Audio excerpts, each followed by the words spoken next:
और ब्रेक के बाद एक बार फिर से स्वागत आप सभी का। अब बारी अंतर्राष्ट्रीय जगत से जुड़ी एक महत्वपूर्ण खबर की, जहां आपको बता दें कि यूक्रेन ने ऑपरेशन स्पाइडर वेब के तहत रूस के हवाई ठिकानों पर कोऑर्डिनेट ड्रोन अटैक करके सबको चौंका दिया था, जिसके बाद दोनों देशों के बीच इस्तांबुल में दूसरे दौर की बीते कल शांति वार्ता हुई।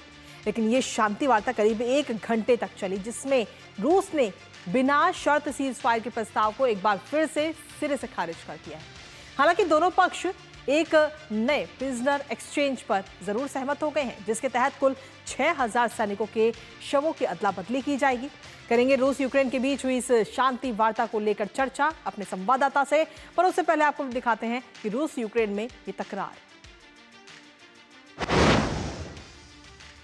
तो बेनतीजा रही है रूस यूक्रेन की ये शांति वार्ता, जहां तुर्की के राष्ट्रपति की मध्यस्थता में ये अहम बैठक बीते कल हुई थी। और इस अहम बैठक में करीब 1 घंटे तक ये अहम बैठक चली है, लेकिन कुछ खास नतीजे इसमें नहीं आए। दोनों देशों के प्रतिनिधियों ने ही तेवर दिखाते हुए नजर आए हैं। रूस और यूक्रेन के जो प्रतिनिधि इस बैठक में शामिल हुए थे, जहां रूस ने यूक्रेन से 4 इलाकों को छोड़ने के लिए कहा था, यूक्रेन से जिन इलाकों पर यूक्रेन ने कब्जा किया हुआ है। साथ ही नाटो में शामिल ना होने की भी शर्त रखी गई और यूक्रेन ने इन तमाम मांगों को आत्मसमर्पण जैसा बताकर सीधे तौर पर ठुकरा दिया है। इसके साथ ही युद्ध को और लंबा खींचेगी रूस की ये शर्तें, ये बात यूक्रेन की तरफ से कही गई है। लेकिन आखिर बीते कल जो ये 1 घंटे की अहम बैठक हुई है, इसमें किन बातों को लेकर सहमति बनी है वो भी आपको बता देते हैं। कुल 12000 सैनिकों के शवों की अदला बदली की जाएगी। 6000 सैनिक यूक्रेन के, 6000 सैनिक रूस के, और ग्रे जोन के जरिए शवों को वापस सौंपा जाएगा। साथ ही शवों को निकालने के लिए इस दौरान उस क्षेत्र में सीज फायर भी जरूरी है। 2 से 3 दिनों का सीमित सीज फायर प्रस्तावित है इस दौरान। और इस बार पहले चरण में अगर हम देखें तो 1000 युद्धबंदियों की भी अदला बदली की जाएगी। रूस ने शांति समझौता का जो पूरा मसौदा है वो इस वक्त सौंप दिया है। लेकिन अगर सीधे तौर पर हम देखें तो बीते कल जो ये अहम बैठक हुई थी और उससे पहले यूक्रेन ने हाल ही में रूस पर हमला किया था, उस पर भी कई सारे सवाल खड़े हो रहे हैं, क्योंकि स्पाइडर वेब जो ऑपरेशन का नाम रखा गया पर्ल हार्बर से, उसकी तुलना अब की जा रही है। दोनों हमले ही आश्चर्यजनक और अप्रत्याशित हैं, ये बात कही जा रही है। स्पाइडर वेब जो हाल ही में यूक्रेन ने रूस के ऊपर जो हमला बोला है, साथ ही इन दोनों हमलों को लेकर अब कंपेयर किया जा रहा है आपस में कि रूस यूक्रेन वॉर अब दोनों हमलों में आश्चर्यजनक और अप्रत्याशित है। दोनों हमलों ने सैन्य केंद्रों पर ही गहरा आघात किया है। पर्ल हार्बर हमले ने द्वितीय विश्व युद्ध की नींव रखी थी। जब पर्ल हार्बर ये हुआ था तो उसी दौरान द्वितीय विश्व युद्ध शुरू हुआ था, जिसको लेकर यूक्रेन ने, आपको बता दें कि यूक्रेन रूस युद्ध हमले से अब कहीं ना कहीं तीसरा विश्व युद्ध होने की भी संभावना इस वक्त जताई जा रही है कि तीसरा विश्व युद्ध हो सकता है। पर्ल हार्बर हमले से युद्ध के नई तरीकों की भी शुरुआत हो चुकी है और उसी तरह का है यूक्रेन का ये ड्रोन हमला जो हाल ही में किया है। वैश्विक स्तर पर सैन्य रणनीति में भी आगे आने वाले समय में अब इसके जरिए कहीं ना कहीं बदलाव आ सकता है।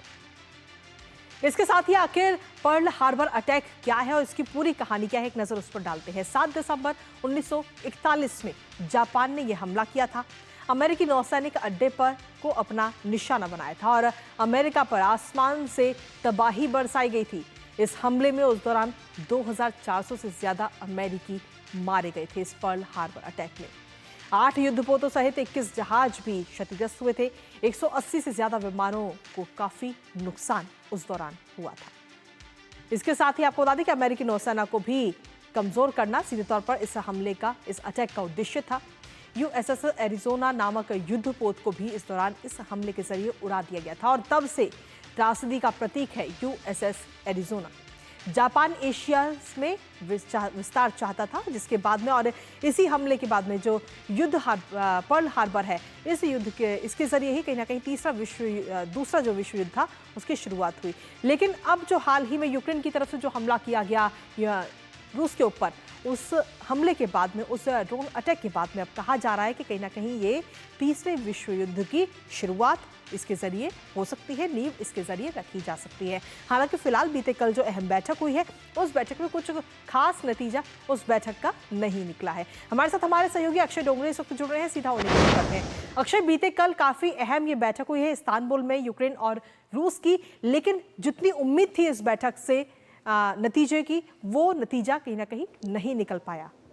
बिल्कुल आपने ठीक कहा। और जिस तरह से ये स्पाइडर वेब जो एक तरह से ऑपरेशन चलाया गया है यूक्रेन द्वारा, आपने ठीक कहा कि पर्ल हार्बर से इसकी तुलना की जा रही है। और इसका कारण ये है कि जिस तरह से पर्ल हार्बर अटैक हुआ था, जापान ने पूरा पैसिफिक ओशन यानी कि पैसिफिक प्रशांत महासागर को क्रॉस करके जो हमला किया था अमेरिका के ऊपर, अमेरिकन सॉइल के ऊपर, वो अप्रत्याशित रहा था। और उसी तरह से यूक्रेन ने हजारों किलोमीटर का सफर तय कर अंदरूनी इलाकों में जिस तरह से हमले किए हैं रशियन एयर बेसिस के ऊपर, उनके कहा जा रहा है कई सारे बॉम्बर्स या फिर फाइटर एयरक्राफ्ट जो निस्तानाबूद किए हैं, उसकी तुलना पर्ल हार्बर से की जा रही है। पर्ल हार्बर ही वो हमला था जिसने अमेरिका को द्वितीय विश्व युद्ध में खींचा। और कहीं ना कहीं जो यूके और फ्रांस जैसे देश थे जो जर्मनी के द्वारा जो हमले हो रहे थे उससे लगातार हार रहे थे, उनको एक बड़ी राहत अमेरिका के द्वितीय विश्व युद्ध में आने से हुई थी। और इसी तरह से इसको भी एक टर्निंग पॉइंट की तरह से देखा जा रहा है। देखिए, समझने की बात यह है कि रशिया के पास फायर पावर की कमी नहीं है, कैपेबिलिटीज की कमी नहीं है। और जो उनका अब तक हमला था